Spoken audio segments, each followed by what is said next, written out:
of which were under attack. This is important for the country because it offers an all-weather road between Srinagar and Sonamarg. It seamlessly adds connectivity to Kargil. It reduces travel time from Leh, from the capital of the Union Territory. Once that tunnel is operational, it will offer a year-round connectivity from Sonamarg to Srinagar. It will bypass the avalanche-prone areas as well. Apart from tourists, this is also crucial because it allows faster movement of forces to and from Ladakh, which is why it's not just important for the state in terms of tourism and connectivity, but also to ensure our borders are fortified, our security is enhanced. Now, politicians in Jammu and Kashmir are speaking in one voice against Pakistan for terrorizing innocents in Jammu and Kashmir. Interestingly, that wasn't a pattern until long ago. Let's get you a sense of what Farooq Abdullah, the National Conference patron, had to say. When he was in opposition, when Farooq Abdullah was over the last 10 years, when it was a central rule in Jammu and Kashmir, here are the comments that he said. He said that terrorism will stay unless we talk to our neighbor. This happened in Jan last year. He said we must stop fighting our neighbors. We'll only prosper if neighborly ties continue. Pakistan is not anyone's personal property to claim as ours, is what he had said back in November 2016. This is what he said when he was in opposition. But now, the National Conference, along with the Congress, its ally, is in power in Jammu and Kashmir. So what do we have Mr. Farooq Abdullah say today? He says if Pakistan government wants friendship with us, then it needs to stop this. Talks cannot happen until a price is paid by Pakistan and its stooges for fomenting trouble here in Jammu and Kashmir. So we wonder why this sudden change of tune that has come to the fore from Farooq Abdullah, the patron of the National Conference. Is this simply a case of opportunism over national security? We open that up tonight.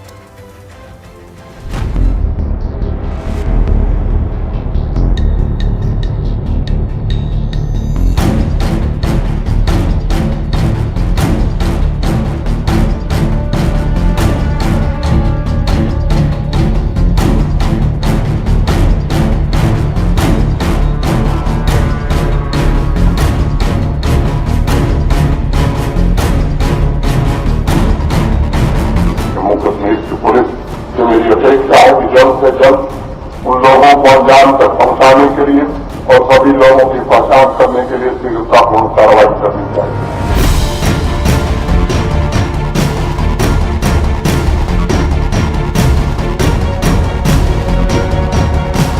मैं पाकिस्तान के हुक्मरानों से ये कहना चाहता हूँ, अगर वो सचमुच हिंदुस्तान से दोस्ती चाहते हैं तो फिर ये बंद कीजिए। कश्मीर पाकिस्तान नहीं बनेगा, नहीं बनेगा, नहीं बनेगा।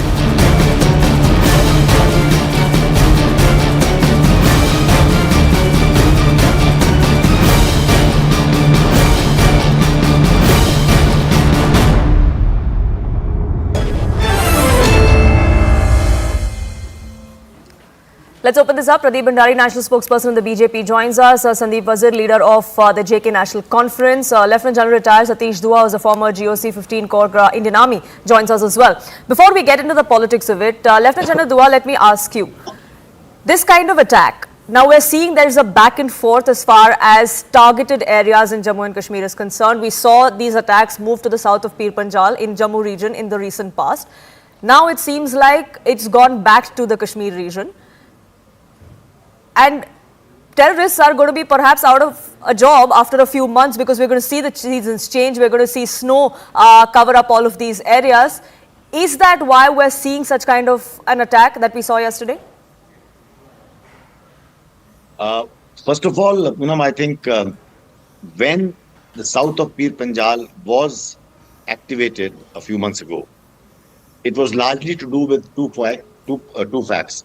Firstly, the approaching elections that time, whether it was Lok Sabha initially and thereafter the state elections, assembly elections. And secondly, the grid in Kashmir Valley was very robust and strong. And there, that is in south of Pir Panjal, Poonch Rajouri region, they could find that the deployment was not as robust as the north because of comparative normalcy there. So they activated that region to instill fear in the minds of people. But the centrality of the whole issue, the center of gravity, has always been Kashmir. It had to come back to the valley. Now that the election process has taken place, both the elections have passed off peacefully and a very participative election has taken place. A new government has been sworn in. Now the terrorists are feeling threatened, frustrated. They are trying to now go after soft targets. I mean, how cowardly is this when you actually kill laborers outside the mess, their canteen when they're going in for dinner? So they're just trying to create that kind of fear in the minds of people, and so that everyone doesn't get a feeling of normalcy. It's almost as if they've been told, I'll just end with this, it's almost as if they've been told, election ho gaya, sarkar ban gayi, what are you guys doing? And that's what the handlers are telling them, and then they go into something like this. But I'm very sure that they will not succeed. We will hunt them out. Like you said, that desperation is pretty evident, not just elections. We had the Kashmir Marathon yesterday. These are signs of normalcy returning to Jammu and Kashmir. And the timing really is what is interesting. But speaking of timing, and I want to get in Sandeep Wazir as well, the timing of the kind of comments that are coming to the fore from Farooq Abdullah are also very interesting. He's been propagating talks with Pakistan for the last 10 years. Suddenly today we have him say that talks cannot happen, Pakistan has to stop this. We welcome what he has said, but why the change in tune? No, he has been saying this all along. This was his stance earlier also. He has told Pakistan not to interfere with Kashmir, and then only we can talk. This was his stance earlier also and now also. He's saying the same thing. No, he's not. He has said Pakistan is our friend. It's our neighbor. We must engage with them. They are stakeholders too. That's not the tone we had Mr. Farooq Abdullah take today. See, that is the fact. Pakistan is a neighbor. You cannot change it. The only way forward is talks. But Pakistan has to stop it. That too is a fact. That is what Farooq Abdullah is saying. He has not changed his stance ever. I think what he has said today was is the true thing he has said. He has said that Pakistan should have to stop because Pakistan cannot take Kashmir by force. Absolutely. Absolutely, but we have not heard Mr. Farooq Abdullah in as many words call out Pakistan ever before. Is it because now there is a national conference, Congress government in the state, in the Union Territory? And up until now, up until 2 months ago, for the last 10 years, it was central rule in Jammu and Kashmir with a party that was not your ally, a political rival of yours. See, the thing is that Pakistan is also a nuclear power. We have to see that. See, Pakistan is a rogue nation. And an irresponsible nation. That makes Pakistan more dangerous. And we have to be wise enough to deal with Pakistan. And Farooq Abdullah is saying this from the very beginning that Pakistan is a rogue nation. If we try to muzzle their voice by force, we cannot do that. And even Pakistan cannot take Kashmir. We have to talk to them. But today also he has said that if Pakistan want talk and want peace and want a way forward, they have to stop all this nonsense. People are dying over here, and terror and talks cannot go together. This is what Farooq Abdullah has said. I don't see any change of stance in Farooq Abdullah's statement. Pradeep Bhandari, are you convinced with that? Farooq Abdullah always said this. You may think that he's now echoing what the BJP said all along, but that's what he's been saying all along too. Is that something that the BJP agrees with? Well, Poonam, not just me, not even anybody in the country will believe what the NC spokesperson is saying and Mr. Farooq Abdullah is saying. You know, if somebody is consistent in his stand, then you can not term it as opportunism. But Mr. Farooq Abdullah is not consistent in his stand. In the past, if you recall that it is Mr. Abdullah, when we were acting very tough against the Pakistan, whether it is the surgical strike or doing the cross-border operations, it is Mr. Farooq Abdullah saying that Pakistan also has a nuclear bomb and they are not wearing bangles. So Mr. Farooq Abdullah has always favored a soft stand and a soft policy towards Pakistan, and this is what the UPA had practiced earlier when even after 26/11 they could not conduct a surgical strike. So there has been a huge shift in India's policy towards Pakistan, where we have dehyphenated the India and Pakistan on the global level, and this is what every other nation has acknowledged. And even on terror, we have isolated Pakistan on the Global Committee of Nations. On the part of Kashmir, it has to be very, very clear that Poonam, that Jammu Kashmir is an internal matter, and the entire Jammu and Kashmir, including the POJK, belongs to India. Mr. Farooq Abdullah has not been consistent votary of that. In fact, right now, as I was speaking, I was hearing the NC spokesperson. He was saying that Pakistan cannot take Kashmir by force. In fact, Pakistan can never take Jammu and Kashmir by force, or there is no question of talking to Pakistan or talking about Jammu and Kashmir. Jammu and Kashmir is an internal matter. So Mr. Abdullah is opportunistic, he is confused, and maybe this might be just a one-off incident where he said it. If he maintains this stand in a consistent manner, we can believe that it's a shift in stand. Because remember, before the election, it is Mr. Omar Abdullah who said that Afzal Guru's hanging should not have happened, and if it would have been in his power, he would have prevented it. All of this was giving a signal to a larger part of a vote bank, but it was also considered to be appeasing towards terrorists, even hard terrorists and soft terrorists. So I don't take Mr. Abdullah seriously. If Mr. Abdullah continues to speak what he said today, then we can understand there has been a shift in stand. But in the past also you've seen multiple times how Mr. Abdullah and the Congress party has flip-flopped. But the larger part, Poonam, is that the terror attack which has happened, the Home Minister has categorically said that retribution will happen. However, it is important to note that this is the first attack which happened on a key infrastructure project, and this is why the government is taking it extremely seriously. And it has to be taken seriously. Sandeep Wazir, there are absolutely no doubts about it. But like I said, Yes. the party, by you I mean National Conference, the National Conference patron, Mr. Farooq Abdullah, today you face allegations of political opportunism because of several instances in the past where you've questioned the Indian government's stance vis-a-vis Pakistan. Despite on such issues, the fact is that we should remain as one, irrespective of our political ideologies. Yes, we are one. We have never advocated Pakistan's stance. We are But you one. haven't We are- advocated the central government's or the Indian government's stand either. No, they are two different things in it. The first thing is the stance of the government of India. Maybe we like it or not, but we stand by them. Where is the question of not standing with our nation? We have stood by our nation in all times, in good or bad. But the point is that Farooq Abdullah has never changed his stance. Pakistan is a neighbor. We have to talk with it. We have to talk with Pakistan, but but terror cannot go along. This is what Farooq Abdullah has said. He has said always that Pakistan, the problem with Pakistan should be solved on the table, not in the battlefield, but on the same.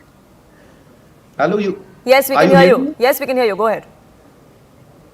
This is what Farooq Abdullah has said earlier also. I don't see any change in his stance. The same thing he has said earlier. We should talk to Pakistan, and Pakistan should not meddle in Kashmir affairs. This is what Farooq Abdullah has stated earlier also and now also. No, that's not what he has stated in the past. And the National Conference, along with other parties in Jammu and Kashmir, like the PDP and the local unit of the Congress, have questioned the central government's decision vis-a-vis its policies against Pakistan.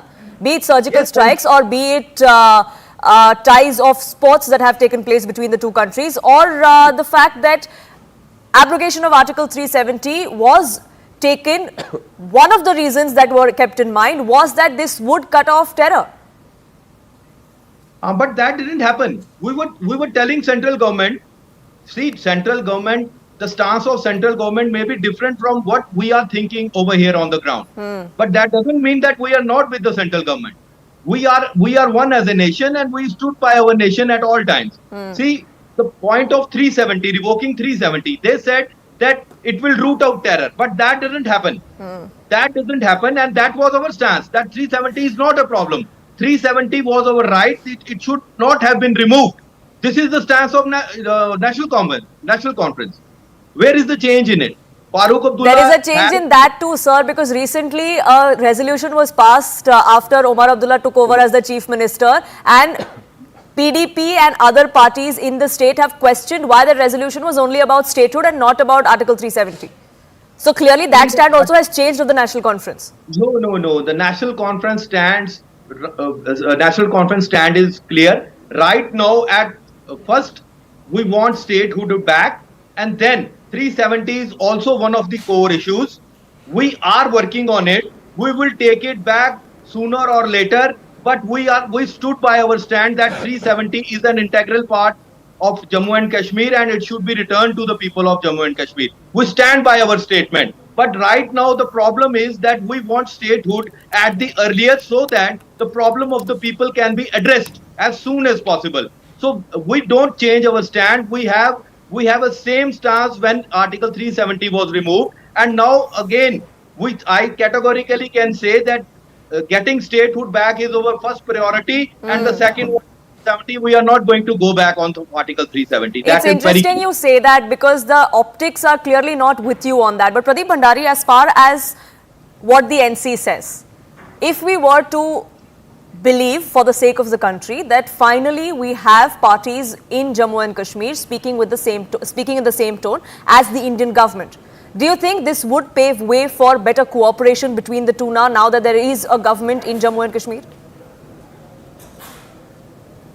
Poonam, there will be cooperation with the government of Jammu and Kashmir, irrespective of stands that the government of Jammu and Kashmir takes. And if you remember, the Prime Minister, just after Umar Abdullah's alliance formed government, Mr. Rahul Gandhi did not congratulate Umar Abdullah in his tweet. It was the Prime Minister of the country who congratulated him and put forward that the centre will closely work with the state government. So we will work with the state government irrespective of the stand and the difference of opinion we have. But right now I'm talking about national security. Point number one, the difference in Farooq Abdullah's stand in the past, Poonam, has been that earlier, if you recall, and I was just checking a CNN News 18 report, Mr. Farooq Abdullah used to say that peace can only prevail in the valley if you talk to Pakistan. However, our stand had been that peace is non-compromising. Peace has to happen if we talk to Pakistan or do not talk to Pakistan. We had a policy and have a policy, we will not talk to Pakistan.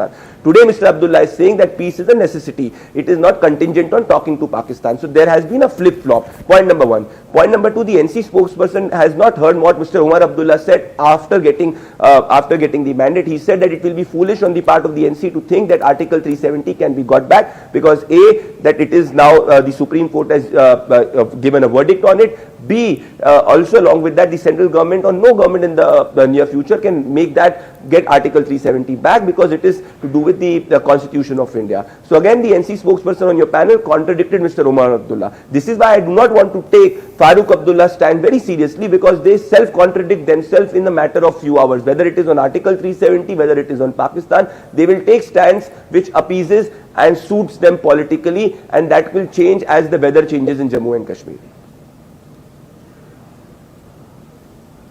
Mr. Wazir, you had a rebuttal to make. I see your hand going up. Yes. Umar Abdullah said, what Umar Abdullah said after winning the elections was, I just want to correct BJP spokesperson on it. He said that BJP took 70 years to remove Article 370, and it is not that we are going to get it very soon from the people who have removed it. We will wait. Maybe it can take a lot of time, but we can wait for it, and we will one day get 370 back. This is what so nobody in the country ever can get back Article 370. I will give this to you in writing. Article 370 is about complete integration of Jammu and Kashmir. So forget that thought. Mr. Umar Abdullah has also forgotten that thought. You also forget that thought. You will not get extra 10 votes in the valley. Let me tell you. So do not fool the people on it. Enough is enough of your fooling. Ask the Chief Minister, he will tell you. This is what you are saying. This is not what I am saying. This is what the Supreme Court has also said. You went to the Supreme Court. You went to the Supreme Court. The Supreme Court unanimously said that removal of Article 370 was correct. It was not unconstitutional. So for the last 70 years, you did not implement the Constitution of India in letter and spirit in Jammu and Kashmir. You had two flags. All of that cannot happen. That's why the first resolution that you passed, it was only to do with statehood. That is what the LG also approved and ratified, and it will go further to the center. So stop talking about Article 370. It can never come back, neither in your lifetime, neither in my lifetime, neither in 7 generations to come. This is your thinking. We are not thinking that way. This is your thinking.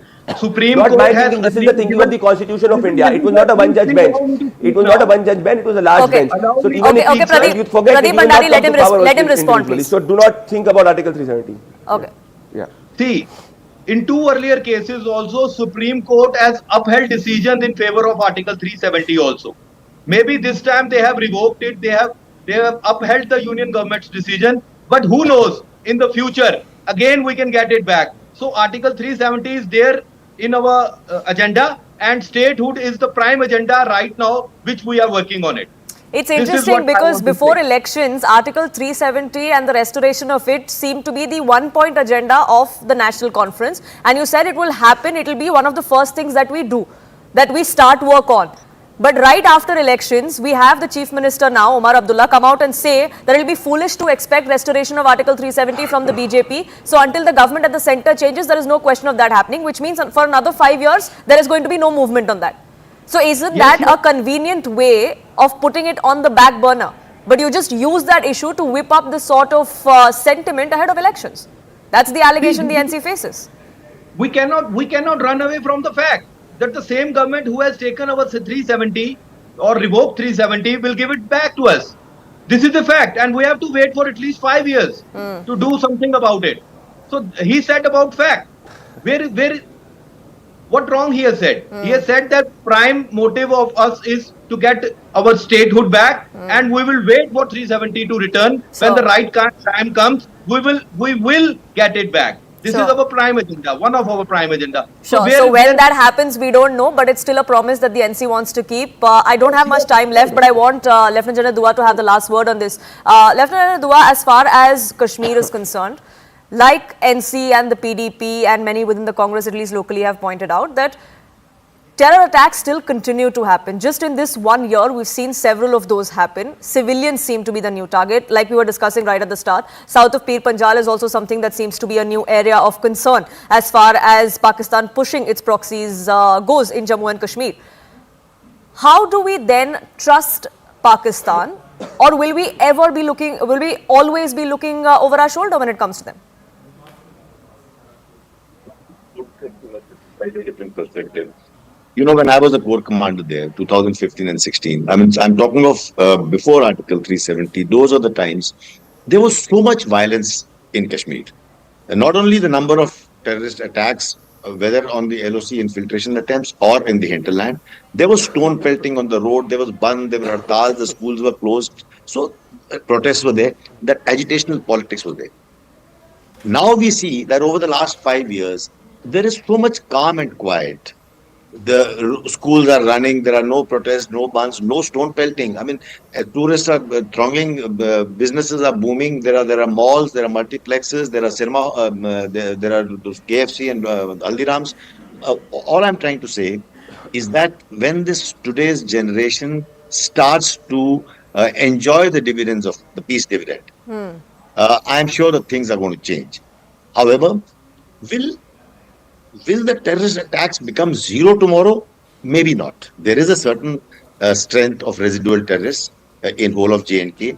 There are those handlers across. Pakistan is not going to give up. ISI is not going to give up. There will be those things, but they will be below a certain threshold that will keep happening. Now, for example, right now we are in October, and as is the cyclic nature of things that happens in Kashmir, as winter approaches, passes close because of snow, then slowly you will find such activities will dwindle. And I'm very happy that a new government will have opportunities to actually enjoy the peace or propagate the peace dividend, peace and development, more than getting embroiled in security situation. And as this continues, when the younger generation sees more of this peace dividend, inshallah, we are going to see better times ahead. That's what we hope for. Pakistan can never be trusted. They have a habit of betraying us every single time we've offered an olive branch. But India will continue to have its iron fist policy as far as our pesky neighbor is concerned. I thank you both. I thank you all, gentlemen, in fact, for joining us here on this edition and sharing your perspective. Slipping into a quick break here on this edition, but from one neighbor to another, there's a major development that has taken place on India's eastern frontier as well. The standoff between India and China seems to be easing at the LAC. We'll get you details of that.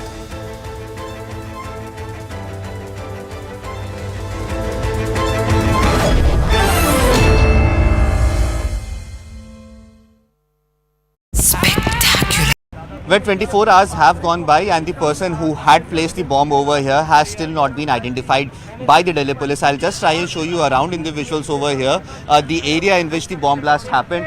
This is the area where the bomb blast happened, and if you look around from this entire area, on the other side are the eateries that are lined up over here, as you have been mentioning. Now all these shops are closed at this very point. Now remember, the impact was, this entire blast was such that there are broken windows that can be seen on the other side of the road as well. Now what Delhi police sources are telling us, that in the investigation that they have done or through the CCTV footage that they have been able to go through at this point in time, three people can be seen as suspects or have been identified as people of interest. One of them was a person who was seen at this very spot on Saturday night at approximately 10:30, 11 p.m. in the night. He was seen at this very spot, he waited at this spot and then went away from here. That person has not been identified at this point in time. Apart from that, two other people who were also seen in and around this entire area having suspicion movement. Now, in the CCTV footages that have been gone through by the Delhi police at this point in time, these three people are being said as the persons of interest. However, the identification of either of these three people have still not happened, and the person or the perpetrator of this entire crime has still not been identified by the Delhi police. Once the investigation was taken over by the Delhi police or started by Delhi police yesterday, there was one person who was initially interrogated by them, and then eventually he was allowed to let go of as well. So definitely at this point in time there is no substantial evidence that the Delhi police, or for that matter any other agency, be it the NSG or the CRPF, have been able to pinpoint as to who could be the person who might be behind this attack. Yes, there are different theories that are being looked into at this point in time as to what could be the reason for using a bomb which had actually such a high radius of impact that shops which are approximately 20 to 30 meters away from this spot, they have been impacted. But interestingly, in these bombs there sharp objects, no sharpnels, no broken glass material that was put over here, because generally in bombs or IEDs that are used, such materials are being put into the bomb so that the entire bomb becomes more potent, so that once the explosion happens, then these objects, sharp nails and other things could actually go ahead and hurt people, and the impact of that blast could increase. But interestingly, in this explosion there has been no sort of sharpnels or any other sharp objects that have been used. So was this entire blast done just to give some sort of a message is something that is being investigated. Apart from this, another thing that is being looked into is the Khalistani angle. Remember, one of the channels on Telegram in fact had posted this that this entire incident has been done by Khalistani supporters, because the manner in which the attacks are happening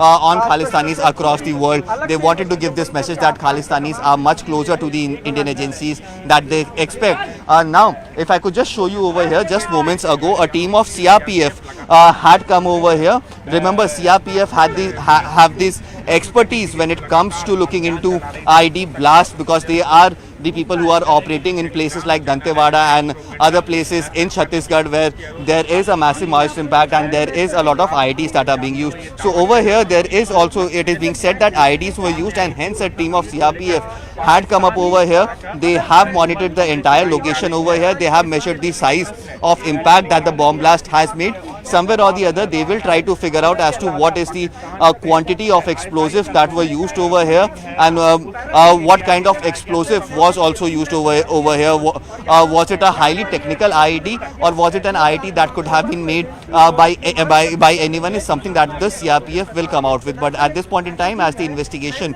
is going ahead, the biggest issue is that the person who had placed the bomb over. Welcome back. In a massive breakthrough, India and China have arrived at an agreement to resume patrolling along the line of actual control in eastern Ladakh, leading to disengagement. The Ministry of External Affairs confirmed that both sides have reached this agreement along the LAC. Now, India and China, remember, have been locked in a tense border standoff in eastern Ladakh since the Galwan Valley clash of 2020. It's been 4 years since. And that clash was worst in 40 years that led to the death of 20 Indian troops and undisclosed number of Chinese soldiers as well, many of whom Chinese side even disowned. Since then, ties have been anything but normal between the two countries. Indian troops were not able to access specific patrolling points along the LAC because they were either blocked by the Chinese forces or due to the implementation of buffer zones that were created in the backdrop of this disengagement. There were two specific points where there was friction, but those have been disengaged now as well.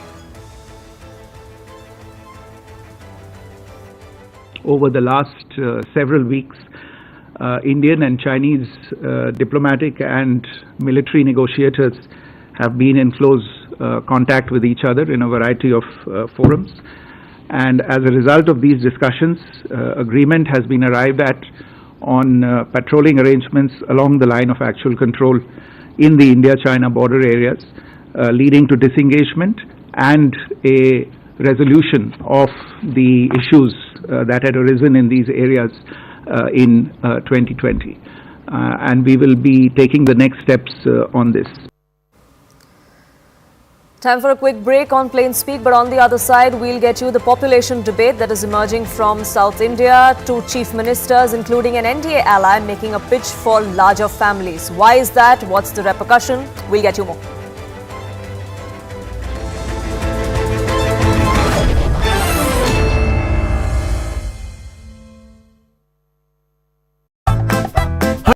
Well, 24 hours have gone by and the person who had placed the bomb over here has still not been identified by the Delhi police. I'll just try and show you around in the visuals over here, the area in which the bomb blast happened.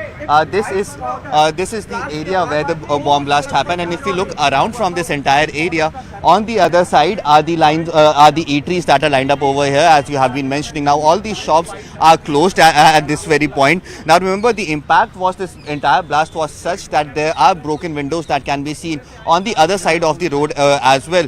Now what Delhi police sources are telling us, that in the investigation that they have done or through the CCTV footage that they have been able to go through at this point in time, 3 people can be seen as suspects or have been identified as people of interest. One of them was a person who was seen at this very spot on Saturday night at approximately 10:30, 11 p.m. in the night. He was seen at this very spot, he waited at this spot and then went away from here. That person has not been identified at this point in time. Apart from that, 2 other people who were also seen in and around this entire area having suspicion movement. Now in the CCTV footages that have been gone through by the Delhi police at this point in time, these 3 people are being said as the persons of interest. However, the identification of either of these 3 people have still not happened, and the person or the perpetrator of this entire crime has still not been identified by the Delhi police. Once the investigation was taken over by the Delhi police, or started by Delhi police yesterday, there was one person who was initially interrogated by them, and then eventually he was allowed to let go of as well. So definitely at this point in time, there is no substantial evidence that the Delhi police, or for that matter any other agency, be it the NSG or the CRPF, have been able to pinpoint as to who could be the person who might be behind this attack. Yes, there are different theories that are being looked into at this point in time as to what could be the reason for using a bomb which had actually such a high radius of impact that shops which are approximately 20 to 30 meters away from this spot, they have been impacted. But interestingly, in these bombs there were sharp objects, no sharpnels, no broken glass material that was put over here, because generally in bombs or IEDs that are used, such materials are being put into the bomb so that the entire bomb becomes more potent, so that once the explosion happens, then these objects, sharp nails and other things, could actually go ahead and hurt people, and the impact of that blast could increase. But interestingly, in this explosion, there has been no sort of sharp nails or any other sharp objects that have been used. So was this entire blast done just to give some sort of a message, is something that is being investigated. Apart from this, another thing that is being looked into is the Khalistani angle. Remember, one of the channels on Telegram in fact had posted this, that this entire incident has been done by Khalistani supporters, because the manner in which the attacks are happening on Khalistanis across the world, they wanted to give this message that Khalistanis are much closer to the Indian agencies that they expect. Now, if I could just show you over here, just moments ago, a team of CRPF had come over here. Remember, CRPF have this expertise when it comes to looking into IED blast, because they are the people who are operating in places like Dantewada and other places in Chhattisgarh where there is a massive maoist impact and there is a lot of IEDs that are being used. So over here, there is also, it is being said that IEDs were used, and hence a team of CRPF had come up over here. They have monitored the entire location over here. They have measured the size of impact that the bomb blast has made. Somewhere or the other, they will try to figure out as to what is the quantity of explosives that were used over here, and what kind of explosive was also used over here. Was it a highly technical IED, or was it an IED that could have been made by anyone, is something that the CRPF will come out with. But at this point in time, as the investigation is going ahead, the biggest issue is that the person who had placed the bomb over here has still not been identified, and hence the reason why this blast took place on a Sunday morning at 7:30 a.m. is still not very clear. Well, this entire spot was actually closed by the Delhi police for more than 12 to 13 hours yesterday itself. It is only at approximately 7:30 to 8 p.m. in the evening yesterday that this crime scene was opened and the barricades were removed from this entire area. So during that period of 12 to 13 hours, agencies like CRPF, NSG and the Delhi police, the FSL of the Delhi police have all visited the spot and have collected evidences from on ground over here. Now the team of CRPF that had come over here, they had just come up over here to measure the impact of this entire crime scene or Thank you for staying with us. The population imbalance debate has been reignited. Andhra Pradesh Chief Minister Chandrababu Naidu is urging couples to have more children, expressing concern about the aging population in southern states, including his own. He said his government is even planning to bring in a law that would allow only people with 2 or more children to contest the local body elections.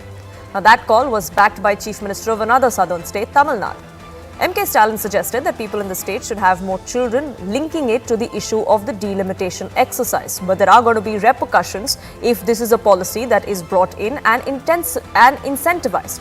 So is this advice really one to fight delimitation, and is that logic valid? We open that up.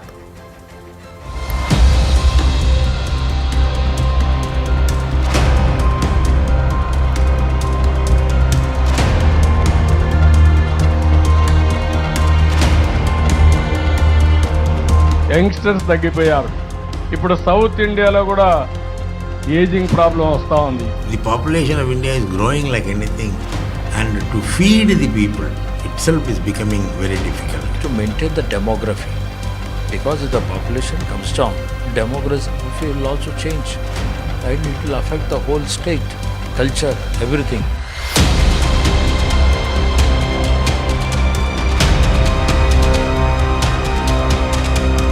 अपने जो वहाँ के सामाजिक हालात हैं, उनके भौगोलिक परिस्थितियाँ हैं, उसके आधार पर अपने राज्य के हित में फैसले करती हैं. इसमें मुझे नहीं लगता कि कोई बहुत ज़्यादा बात की बतंगड़ की ज़रूरत है.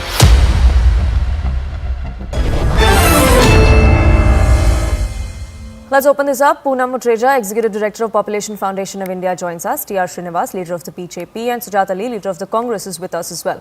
T.R. Srinivas, let me begin by asking you, do you agree with the pitch that Chandrababu Naidu, one of your allies, has made?